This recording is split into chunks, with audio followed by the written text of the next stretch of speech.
নমস্কার, আমি ষষ্ঠী চট্টোপাধ্যায়। শুরু করছি লিগাল প্লাস।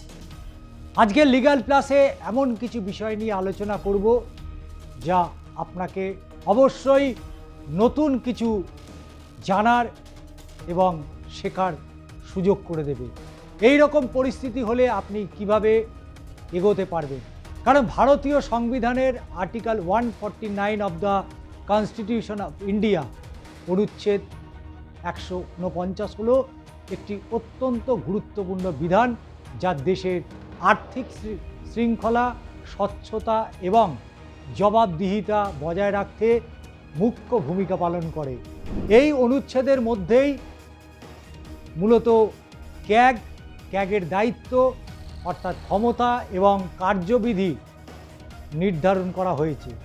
ক্যাগ সাধারণত জনগণের অর্থের রক্ষক, এমনটাই বলা হয়, কারণ সরকারের আয় ব্যয়ের হিসাব পরীক্ষা করেন এবং শুধু তাই নয়, সংসদের সামনে উপস্থাপনও করেন। প্রথমেই অনুচ্ছেদ 149-এর মূল বক্তব্য বোঝা প্রয়োজন। এই অনুচ্ছেদে বলা হয়েছে যে ভারতের মহা হিসাব নিরীক্ষকের দায়িত্ব ও ক্ষমতা সংসদ কর্তৃক প্রণীত আইনের মাধ্যমে নির্ধারিত হবে।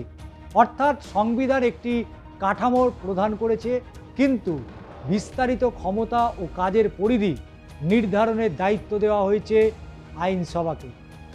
এই উদ্দেশ্যে পরবর্তীতে ক্যাগ অর্থাৎ 1971-এ প্রণীত হয়, যা ক্যাগের কার্যাবলী বিস্তারিতভাবে ব্যাখ্যা করে। ক্যাগের প্রধান দায়িত্ব হল কেন্দ্রীয় সরকার, রাজ্য সরকার এবং বিভিন্ন সরকারি সংস্থার হিসাব নিরীক্ষা করে। কার্যকারী অর্থ কিভাবে সংগ্রহ করা হয়েছে এবং কিভাবে ব্যয় করা হচ্ছে তা পরীক্ষা করে। এর মধ্যে কর আদায়, সরকারি প্রকল্পের ব্যয়, সরকারি কোম্পানির আর্থিক কার্যক্রম ইত্যাদি অন্তর্ভুক্ত।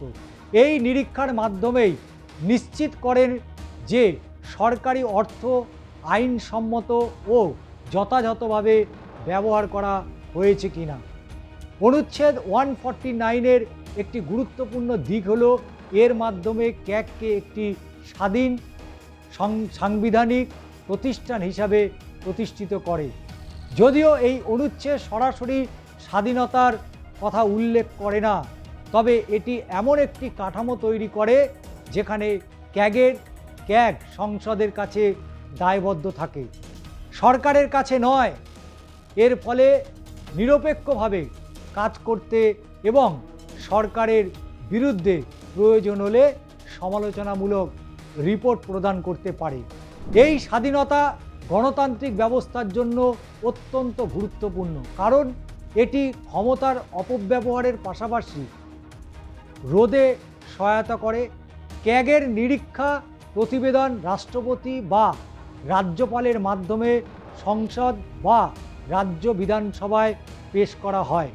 এরপরে এই প্রতিবেদনগুলি পাবলিক অ্যাকাউন্টস কমিটি অর্থাৎ পিএসসি দ্বারা পরীক্ষা করা হয়। পিএসসি ক্যাগের রিপোর্টের ভিত্তিতে সরকারের বিভিন্ন বিভাগে কার্যক্রম বিশ্লেষণ করে এবং প্রয়োজনীয় সুপারিশ প্রদান করে। এই প্রক্রিয়ার মাধ্যমে সরকারের আর্থিক কার্যক্রমের উপর সংসদের নিয়ন্ত্রণ প্রতিষ্ঠিত হয়। আর কি রয়েছে না, অনুচ্ছেদে 149-এর আরেকটি গুরুত্বপূর্ণ ভূমিকা হলো আর্থিক জবাবদিহিতা নিশ্চিত করা। একটি গণতান্ত্রিক দেশে জনগণের করের অর্থ সরকার পরিচালনার জন্য ব্যবহৃত হয়। তাই জনগণের অধিকার আছে জানার যে তাদের অর্থ কিভাবে ব্যয় হচ্ছে।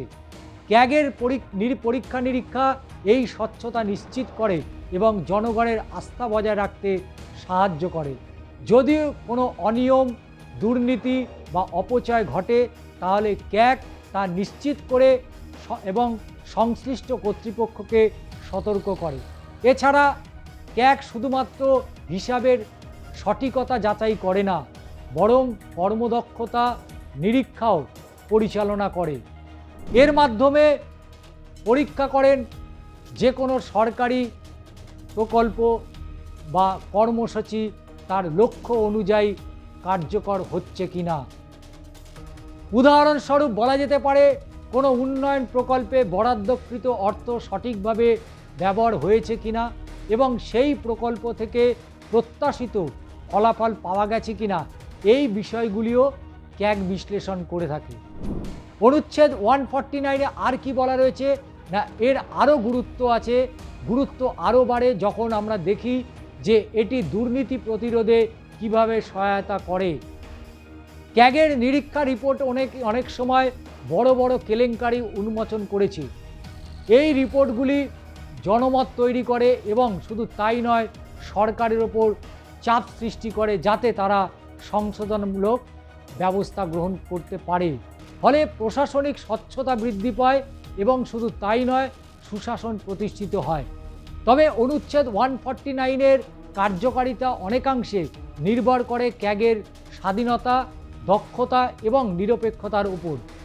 যদিও এই প্রতিষ্ঠানটি রাজনৈতিক প্রভাবের বাইরে থাকতে পারে এবং সঠিকভাবে কাজ করতে পারে, তাহলে এটি দেশের আর্থিক ব্যবস্থাকে মজবুত এবং শক্তিশালী করে তোলে। অন্যদিকে যদি এর কার্যক্রমে বাধা সৃষ্টি হয়, তাহলে আর্থিক জবাবদিহিতা দুর্বল হয়ে পড়তে পারে। সংবিধানের অন্যান্য ধারার মতো বা অন্যান্য অনুচ্ছেদের সঙ্গে অনুচ্ছেদ 149-এর ঘনিষ্ঠ সম্পর্ক রয়েছে। বিশেষ অনুচ্ছেদ 148, যেখানে ক্যাগের নিয়োগ বা শর্তাবলী নির্ধারণ করা হয়েছে, এবং অনুচ্ছেদ 151, যেখানে তার রিপোর্ট পেশ করার পদ্ধতি উল্লেখ করা হয়েছে।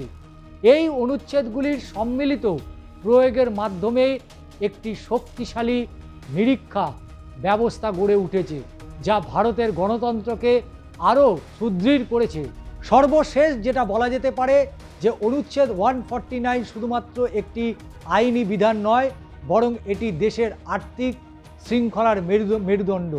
এটা নিশ্চিত করে যে সরকার জনগণের অর্থ সঠিকভাবে ব্যবহার করছে এবং তার জবাবদিহি করছে। একটি উন্নত ও সুশাসিত রাষ্ট্র গঠনের জন্য এই অনুচ্ছেদের গুরুত্ব অপরিসীম। তাই অনুচ্ছেদ 149-কে গণতান্ত্রিক ব্যবস্থার একটি গুরুত্বপূর্ণ স্তম্ভ হিসেবে বিবেচনা করা হয়। বেশ কিছু উদাহরণ দেওয়া যেতে পারে।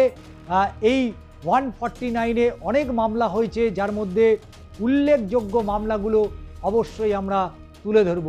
ভারতবর্ষের সংবিধানের অর্থাৎ article 149 of the constitution of India সরাসরি খুব বেশি মামলায় ব্যাখ্যা করা না হলেও কম্পট্রোলার এবং অডিটর জেনারেল অফ ইন্ডিয়া এর একটি মামলায় ক্ষমতা, স্বাধীনতা ও নিরীক্ষা রিপোর্টের গুরুত্ব নিয়ে কয়েকটি গুরুত্বপূর্ণ মামলায় আদালত মত দিয়েছে। উল্লেখযোগ্য উদাহরণ হিসেবে বলা যেতে পারে যে Arun Kumar Agarwal versus Union of India. এই মামলাটি 2G স্পেকট্রাম বরাদ্দ সংক্রান্ত বিতর্কের সঙ্গে যুক্ত। এখানে ক্যাগের রিপোর্টে বড় অঙ্কের ক্ষতির কথা বলা হয়েছিল। আর কি রয়েছে তা এর গুরুত্ব, অর্থাৎ সুপ্রিম কোর্ট বলেছিল যে ক্যাগের রিপোর্ট নিজে সংক্রান্ত প্রমাণ, তবে এটি সংসদীয় আলোচনার জন্য অত্যন্ত গুরুত্বপূর্ণ দলিল। এটি সরকারের জবাবদিহিতা নিশ্চিত করতে সাহায্য করে। এই মামলায় বোঝা যায় যে ক্যাগের রিপোর্টের গুরুত্ব অনেক, কিন্তু আদালত তা সরাসরি প্রমাণ হিসাবে ধরা হয় না। আদালতে তা সরাসরি প্রমাণ হিসাবে ধরা হয় না। Centre for public interest litigation versus Union of India, এই মামলায় 2G লাইসেন্স বাতিল করা হয়। ক্যাগের রিপোর্টের ভিত্তিতে দুর্নীতির বিষয়টি সামনে আসে। আদালত স্বচ্ছতা এবং ন্যায্যতা, ট্রান্সপারেন্সি এবং ফার্নিশ এর জোরদার করে। সরকারের সম্পদ বন্টনের স্বচ্ছতা অপরিহার্য বলে রায় দেয়। এখানে ক্যাগ নিরীক্ষার গণস্বার্থে বড় ভূমিকা রাখে। 3 নম্বর হচ্ছে যে association of unified telecom service versus Union of India. এই মামলায় আমরা দেখেছি যে টেলিকম কোম্পানিগুলোর আয়ের হিসেব ও সরকারের পাওনা নিয়ে বিতর্ক হয়। ক্যাগের এই নিরীক্ষা করার ক্ষমতা স্বীকৃত বেসরকারি সংস্থাও যদি সরকারের রাজস্বের সঙ্গে যুক্ত থাকে তবে নিরীক্ষার আওতায় আসতে পারে। এতে অনুচ্ছেদ 149-এর যে পরিধি বিস্তৃতভাবে ব্যাখ্যা করা হয়েছিল।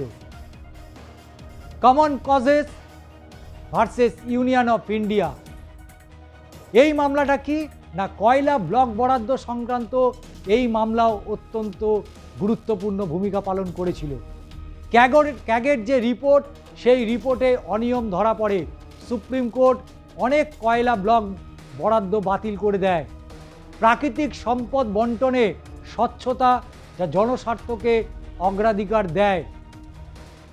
সর্বোপরি সুব্রমণিয়াম স্বামী ভার্সেস মনমোহন সিং, যদিও এই মামলাটি সরাসরি অনুচ্ছেদ 149 নিয়ে নয়, তবে দুর্নীতি এবং জবাবদিহিতার প্রসঙ্গে গুরুত্বপূর্ণ।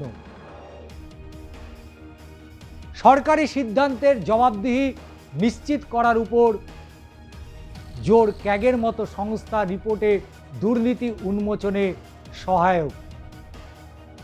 তাই আজকে অনুচ্ছেদ 149 নিয়ে সংক্ষেপে যেটা বলা যেতে পারে, এই মামলাগুলির মধ্যে দেখা যায় যে ক্যাগের রিপোর্ট গুরুত্বপূর্ণ কিন্তু চূড়ান্ত প্রমাণ নয়।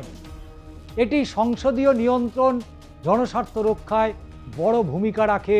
অনুচ্ছেদ 149-এর মাধ্যমে স্বচ্ছতা, জবাবদিহিতা এবং সুশাসন নিশ্চিত হয়।